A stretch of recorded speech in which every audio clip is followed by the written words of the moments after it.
Ինչևէ ուզում եմ սկսել Մատթեոս ավետարան 38-ից 46 համարներով։ Մի քիչ երկար է, բայց ոչինչ։ Մատթեոս 26-38-ից 46։ Այն ժամանակ նրանց ասեց. հոգիս մեռնելու չափ տրտմած է։ Այստեղ մնացեք եւ ինձ հետ արթուն կացեք։ Եվ մի քիչ առաջ գնալով իր երեսի վրա ընկավ, աղոթք էր անում եւ ասում. Իմ հայր, եթե կարելի է, թող այս բաժակը ինձանից անցնի։ Սակայն ոչ թե ինչպես ես եմ կամենում, այլ ինչպես դու։ Եվ աշակերտների մոտ է գալիս եւ նրանց քնի մեջ է գտնում եւ ասում է Պետրոսին. այդպես մեկ ժամ էլ չկարացիք ինձ հետ արթուն կենալ։ Արթուն կացեք եւ աղոթք արեք, որ փորձության մեջ չմտնեք, հոգին հոժար է, բայց մարմինը տկար։ Դարձյալ երկրորդ անգամ Հիսուսը գնաց աղոթք արավ եւ ասեց. Իմ հայր, եթե կարելի է, չէ որ այս բաժակը ինձանից անցնի առանց իմ նրան խմելուց, քո կամքը լինի։ Եվ գալով նրանց դարձյալ քնի մեջ է գտնում, որովհետև նրանց աչքերը ծանրացել էին։ Նրանց թողեց դարձյալ գնաց եւ երրորդ անգամ աղոթք արավ եւ միևնույն խոսքը ասեց։ Այն ժամանակ գալիս է իր աշակերտների մոտ եւ նրանց ասում. այսուհետև քննեցեք եւ հանգստացեք, որ ահա հասել է ժամը եւ մարդի որդին մատնվում է մեղավորների ձեռը։ Վեր կացեք գնանք, ահա հասավ ինձ մատնողը։ Երեք անգամ Հիսուսը առանձնացավ աղոթք անելու։ Երեք անգամ նա վերադարձավ, տեսավ իր աշակերտներին քնած, վերջապես ասեց մի չկարեցաք մի ժամից հետ արթուն մնալ, վերջի անգամ ասա դե մի քնեք ու հանգչեք, որովհետև ժամը հասավ ինձ մատնելու եւ եկել են ինձ տանելու։ Երեք անգամ, սա շատ խորհրդավոր նշանակություն ունի։ Երեք անգամ առանձնանալ, երեք անգամ աղոթել։ Ղուկաս ավետարան 22 գլխի 41-46 համարները ընդամենը մի դրվագ է ներկայացնում, մի անգամ ընդամենը Հիսուսը հետ դարձավ իր աշակերտների մոտ ու ասավ, այն ինչ որ հիմա կկարդամ, 22 գլուխ 41-ից 46 համարներ։ Եվ ինքը նրանցից հեռացավ մի քարենգեցի չափ, ծուներ դրեց եւ սկսեց աղոթել եւ ասում էր. հայր, կամիս այս բաժակը անցնու ինձանից, սակայն ոչ թե իմ կամքը, բայց քո կամքը լինի։ Եվ հրեշտակը երևցավ նրան երկնքից եւ զորացնում էր նրան։ Այդ հատվածը կարդացած Մատթեոսի մեջ չկար։ Զորացնում էր նրան։ Եվ նա տագնապի մեջ լինելով ավելի եռանդով էր աղոթք անում։ Եվ նա քրտինքը ինչպես արյունի կաթիլներ թափվում էր երկրի վրա։ Եվ աղոթքից վեր կացավ, եկավ իր աշակերտներին ու նրանց քնի մեջ գտավ։ Վերջապես այդ չէ։ Կարևորը նա է, որ ասում է, որ տագնապի մեջ էր ու ավելի ջերմերանդ էր աղոթում։ Ու նրա քրտինքը արյան կաթիլների պես թափվում էր։ Երբ արյան կաթիլները կսկսի մարդուց թափվել, կամ պետքա մի հատ վեր կեղնի կտրված, կամ պետքա ինչ-որ բանի տակ ճզմվի։ Հիսուսը երեք անգամ այդ վիճակին ենթարկվեց, նա 3 անգամ ճզմվեց։ Երբ որ Իսրայելում էինք, տարան մի վայր, որտեղ ձիթապտղից ձեթը քամում են։ Մեծ քարի աման էր, սենց մեծ քարի, մեջը փոս տաշտակի նման։ Դրա մեջ մի հատ մեծ անիվ էր էլի քարից, մոտավորապես կարծում եմ դրա քաշը կարող է մինչև մի տոննա լիներ։ Ու հատուկ հարմարացված էր, ասենք, փայտով ու ձողով, որտեղ լծում էին էշին ու էշը պտտվում էր ու այդ անիվը այդ ամանի մեջ պտտվում էր։ Եվ այդ մի տոննանոց քարը լցնում էին ձիթապտուղը այդ ամանի մեջ ու այդ քարը այդ ձիթապտղի վրայով պտտվում էր։ Ամեն անգամ ջարդում էր ու ձեթը հոսում էր համապատասխան վայր։ Առաջի անգամ ստացած ձեթը ծառայում էր տաճարի մեջ ծառայությունների համար։ Ուրիշ ոչ մի նպատակի համար չէր օգտագործում։ Միայն տաճարի ծառայությունների համար։ Եվ Հիսուսը, երբ որ առաջի անգամ աղոթք էր անում, երբ որ առաջի անգամ նրա քրտինքը արյան կաթիլների պես թափվում էր ցած, դա ճզմվում էր ուղղակի, որպեսզի մեզ համար բացի սրբության սրբոցի ճանապարհը եւ մենք ազատ ելք ունենանք, ազատ մուտք ունենանք Տիրոջ մոտ, որովհետեւ ավետարանի մեջ վերջում գրված է, չէ՞ որ երբ որ այդ երկրաշարժը եղավ, Հիսուսը վերջապես մահանում էր, վարագույրը գրված է վերևից ներքև պատռվեց, այն վարագույրը, որ սրբության սրբոցը բաժանում էր սրբությունից, սրբության տաճարից։ Եվ Հիսուսը այդ ճզմվելով պատռեց այդ վարագույրը, բացեց ճանապարհը ինձ ու քո համար, որովհետև ազատ նրա ներկայության մեջ լինենք, նրա հետ հաղորդակցվենք եւ մուտք ունենանք նրա ներկայության մեջ։ Նախկինում միայն քահանայապետը իրավունք ուներ տարին մի անգամ այն էր մտնելու սրբության սրբոց համապատասխան զոհով, եւ եթե կենթանի դուրս գար, ուրեմն այդ զոհը ընդունված էր։ Եթե հանկարծ խփնվեր ու մահացած դուրս բերել, ուրեմն Աստված այդ զոհը չէր ընդունել։ Եվ մի տարվա մեջ ընդամենը մի անգամ այն էր քահանայապետը, բայց Հիսուսի այդ ճզմվելով, առաջի անգամ ճզմվելով մեզ համար մշտական, մեկ անգամ ճզմվելով մշտական հավիտենական ճանապարհ բացեց Աստծո ներկայության մեջ մտնելու համար։ Եվ մենք ամեն օր, ամեն ժամ, ամեն պահի կարող ենք մտնել նրա ներկայության մեջ, կարող ենք վայելել նրա ներկայությունը, կարող ենք նրանից առնել այն օրհնությունը։ Եվ առաջի ճզմվելը նրա հենց դրա համար էր, որպեսզի մենք ազատ մուտք ունենանք Աստծո ներկայության մեջ։ Եվ ես քեզ խրախուսում եմ, որ երբ որ կանգնում ես աղոթքի համարձակ հավատքով, կանգնի աղոթքի, մտածելով, հասկանալով եւ ընդունելով, որ դու նրա ներկայության մեջ ես, որ ինքը քո կողքին է եւ պատրաստ է արձագանքելու, պատրաստ է լուծումը տալու քո բոլոր խնդիրների։ Երկրորդ անգամ, երբ որ Հիսուսը առանձնացավ աղոթք անելու, ընդհանրապես ձիթապտղի ջուղը քամելու երկրորդ հատկությունը, երկրորդ բաժինը վերաբերում էր հետևյալին։ Երկրորդ անգամ այդ ճզմված արդեն նյութը, ձիթապտուղը ճզմված արդեն, որից առաջին յուղը դուրս էր եկել, հատուկ ցանցանման բան կար, լցվում էր այդ ցանցանման բանի մեջ ու մզվում էր։ Մզվում էր եւ երկրորդ անգամ ստացած յուղը ծառայում էր միայն բժշկության մեջ։ Երկրորդ անգամվա յուղը օգտագործում էին բժշկության մեջ։ Նա երկրորդ անգամ, երբ որ ճզմվեց, Եսայան ասում է 53-րդ գլխի 5-րդ համարի մեջ, որ նրա վերքերով մենք բժշկվեցինք։ Այսինքն երկրորդ ճզմվելը մեր բժշկության համար էր, նա ճզմվեց, նա վերքերի տեր եղավ, նա վերջապես կրեց ամենասոսկալի տառապանքը, ցավը, նեղությունը ու դժվարությունը, որպեսզի մենք բժշկված լինենք։ Ու Աստծո խոսքը չի ասում, որպեսզի մենք բժշկվենք, այլ գրված է, որ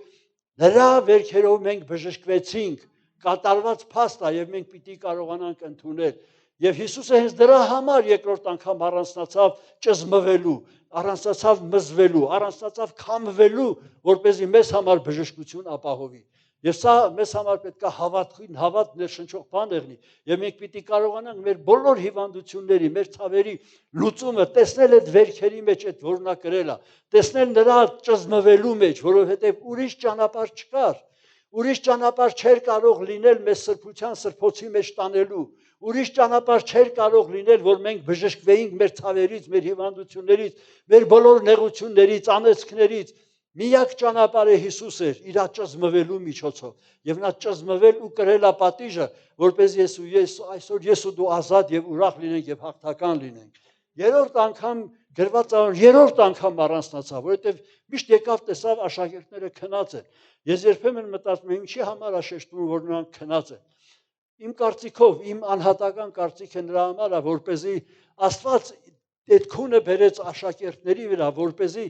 աշակերտները որևէ մասնակցություն չունենան Աստծո ներկայության մեջ մտնող ճանապարհի կառուցման մեջ, որևէ մասնակցություն չունենան իրանց հիվանդություններից բժշկվելու, կրկնում եմ, որովհետև միակ ճանապարհը Հիսուս էր։ Եվ երրորդ անգամ էլ դարձած քնած գտավ ու ասավ, այսուհետև քնեցեք ու հանգչեցեք, որովհետև մոտեցավ ժամը։ Երրորդ անգամ, երբ որ այդ ձիթապտղի մզման process-ը, երեք process էր կատարվում։ Երկրորդը այդ ցանցից, երբ որ վերջապես քամվում էր երկրորդ յուղը, որը պիտի ծառայեր միայն բժշկության մեջ, երրորդ անգամ էլի լցվում էր նմանատիպ մի հատ ցանցի մեջ եւ ավելի էր ճզմում, որովհետեւ ինչքան յուղը գնում է, այնքան հետագայում ունենալու համար ավելի մեծ ճնշում է պետք, որպեսզի այդ յուղը դուրս գա։ Եվ երրորդ անգամվա այդ ճզմվելուց հետո ստացված յուղը նոր օգտագործում էր տնտեսության մեջ։ Սովորական վերջապես հիմա ձեթեր են օգտագործում, տարբեր օգտագործում էր մարդկանց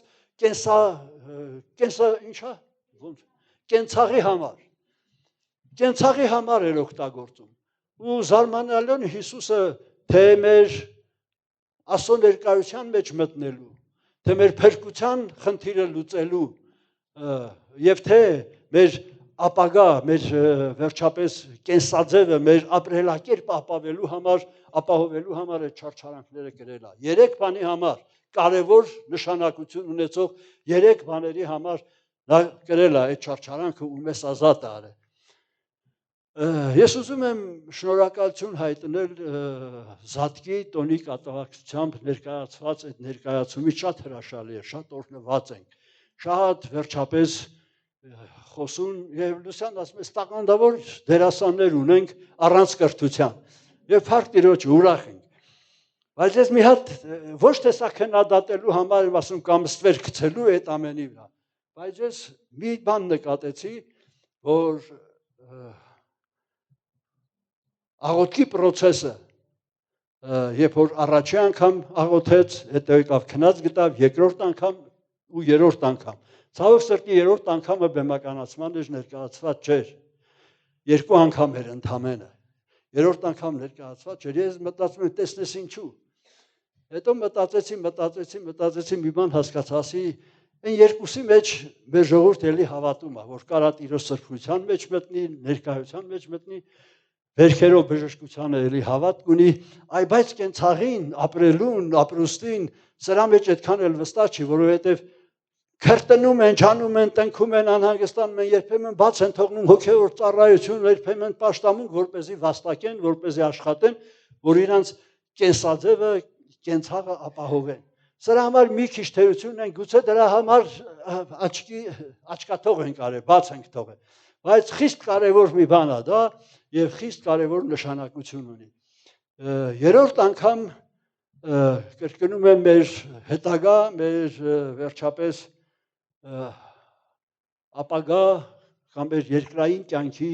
բոլոր խնդիրները ապահովելու համար էր, որպեսզի մենք առանց որևէ բանի պակաս ունենալու կարողանանք ապրել։ Բայց բերեք խոստովանենք, որ այսօր մենք ջանում ենք, ամեն բան անում ենք, որպեսզի ինքներս հասնենք դրան, երբեք չենք մտածում, որ Աստված կարող է դա ապահովել։ Եվ այդ մասին գրված է Մատթեոս 6:25 համարից մինչև 34, չեմ ուզում կարդամ, պետքա որ այդտեղ լինի, որ գրված է, որ ինչ եք հոգանում, երկնքի թռչուններին նայեք, վերջապես դաշի շուշաններին նայեք, որ ոչ մի բան չեն, բայց Աստված նրանց համար վերջապես կերակուր է պատրաստում։ Ուրեմն 2 Պետրոս 1:3 համար։ Ինչպես որ նա աստվածային զորությունը շնորհեց մեզ այն ամենը, որ կյանքի եւ աստվածպաշտության համար պետք է նրա գիտությունով։ Ոչ միայն աստվածպաշտության, այլ նաեւ կյանքի ու աստվածպաշտության համար նա ճանապարհ է ապահովել։ Նաեւ քո կյանքի համար նա ճանապարհ է ապահովել։ Ապահովելը, որ դու կարողանաս առանց որևէ հոգսի, առանց որևէ դժվարության ապրես։ Շատերը ասում, բայց ինչու չենք կարողանում։ Սա միայն հավատքի խնդիր է։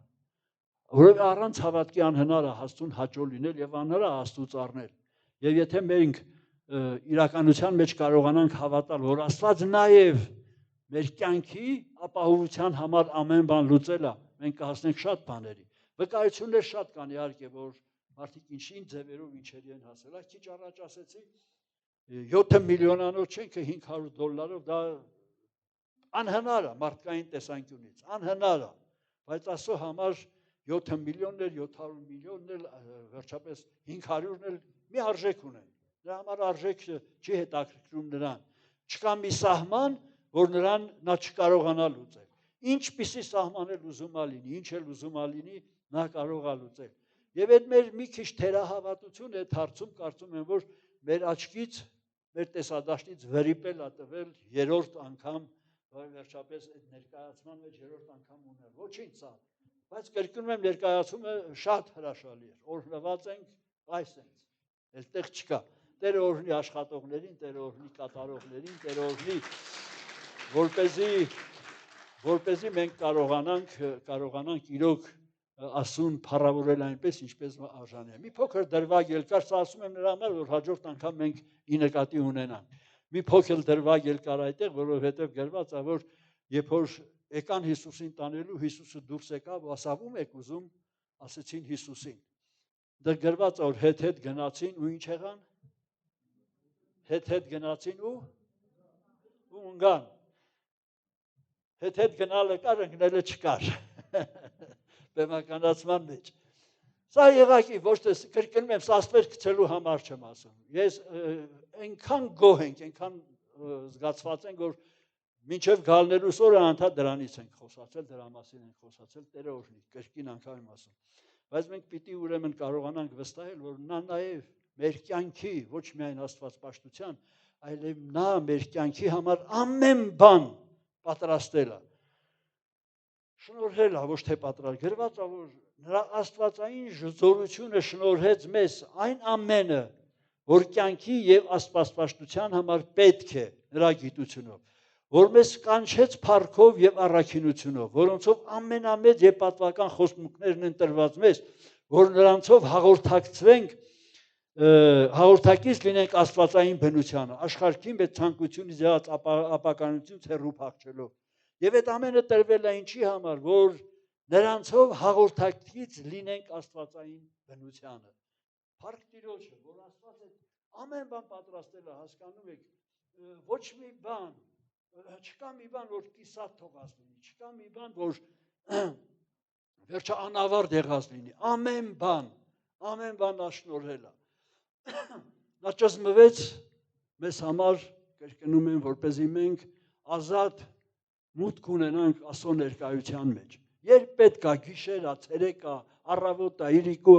ինչ ժամ ասես, որ ժամին ասես, ճանապարհը բաց է ու մուտքը ազատ, որպեսզի կարողանանք մտնել նրա ներկայության մեջ։ Եվ սա նրա պարգևն է, նրա նվերն է։ Ցավոք սրտի մենք շատ հաճախ չենք գնահատում եւ շատ հաճախ փորձում ենք մեր մարդկային ջանքերով, մեր մարդկային ճիգերով, մեր վերջապես անել չանելով ինչ որ բաներ հասնել դրան։ Կրկնում եմ, ոչ մի բանով մենք չենք կարող հասնել։ Մեր մարմինը անգամ այրել, եթե տանք, մենք չենք կարող հասնել դրան, որովհետև դրա հեղինակը, միակ ճանապարհը Հիսուս է։ Ուրիշ ճանապարհ չկա։ Վերջապես նա մեր ֆիզիկական առողջության համար ճզմվեց, ամենասոսկալի, ամենադաժան տառապանքը տարավ, գրված է նրան դեմք էլ չուներ, որ նրան նայեինք ու ախորժեինք։ Ինչու, որովհետև այդ մեր ցավերի համար ճզմվել էր, սեղմվել էր, ուղղակի աննկարագրելի տառապանք էր քաշել ու զրկվել էր մարդկային տեսքից, մարդկային կերպարանքից, որպեսզի ես ու դու այսօր պահպանենք մեր մարդկային կերպարանքը, պահպանենք առողջ ֆիզիկապես, առողջ ու կայտառ վիճակի մեջ եւ կարողանանք գոհանալ նրանից։ Ուրիշ ոչ մի ճանապարհ չկա։ Իհարկե այսօր բժշկությունը որոշ խակի խնդիրներ կարողանում է լուծել, բայց բժշկությունը ամեն խնդիր չի, որ լուծում է։ Բժշկությունը ամեն բանի մեջ չի, որ կարող է օգտակար լինել, երբեմն վնասներ են տալի։ Միակ ճանապարհը, ինչու, որովհետև միակ ճանապարհը ֆիզիկապես կատարյալ առողջ լինելու համար, հոգսերից, ցավերից,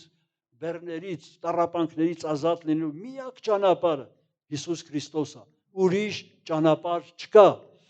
Մեր նյութական ապահովության համար նույնպես ուրիշ ճանապարհ չկա։ Տերն է, որ մեզ, անգամ եթե մենք աշխատում ու վաստակում ենք, նա է մեզ ֆիզիկապես կարողություն տվողը,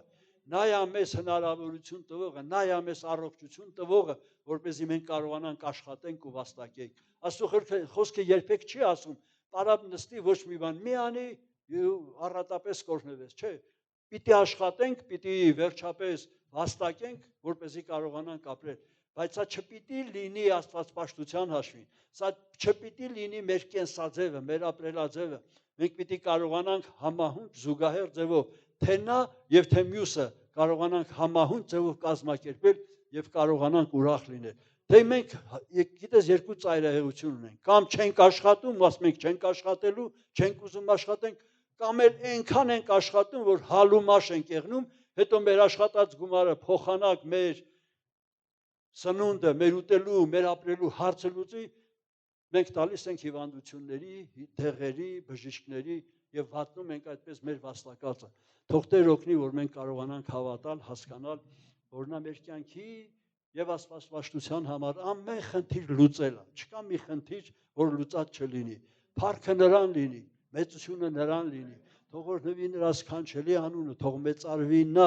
եւ մենք կարողանանք հավատքով ու վստահությամբ ամեն խնդրի մեջ կանգնել նրա առաջ։ Ու Աստծո ասում է, արդ եղբայրներ համարձակությամբ մոտենանք շնորհած սեղանին, որտեղից օրհնություններ կան։ Ուզում եմ, որ ամեն մեկս համարձակությամբ մոտենանք շնորհած սեղանին։ Ամեն ինչի մեջ տեսնենք նրա շնորհը, նրա շնորհով եկածը։ Մեր ֆիզիկական, մեր մարդկային ջանքը ու եռանդը շատ հաճախ խանգարում է դրան։ Շատ հաճախ մենք վերջապես նեղություններ ու ցավեր ենք կրում հնա համար, որովհետև մեր եռանդը, մեր ջանքը փորձում ենք դնել հասնելու ինչ-որ մի բանի։ Չենք հասնի, որովհետև հասնելու ճանապարհը Հիսուս Քրիստոսն է։ Հիսուս Քրիստոսին վստահենք, ապավինենք, ամբողջ փառքը տանք նրան։ Բերեք բարձրանանք ոտքի։